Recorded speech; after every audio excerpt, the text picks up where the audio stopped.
syempre makipagkulitan muna tayo with SB19!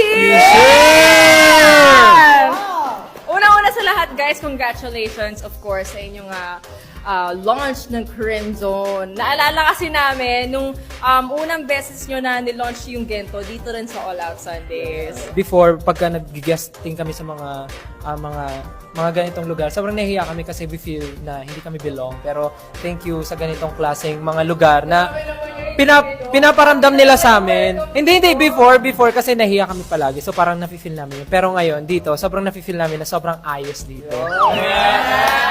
Gusto yun, naihapo yung ayos. Ayos na ayos talaga with SB19, no? Sobrang happy namin kasi finally na-meet namin yung ibang film groups and you know, na nagtipon-tipon, na performing together, and that is one of the things na we really hope for, and right now it's finally happening little by little. So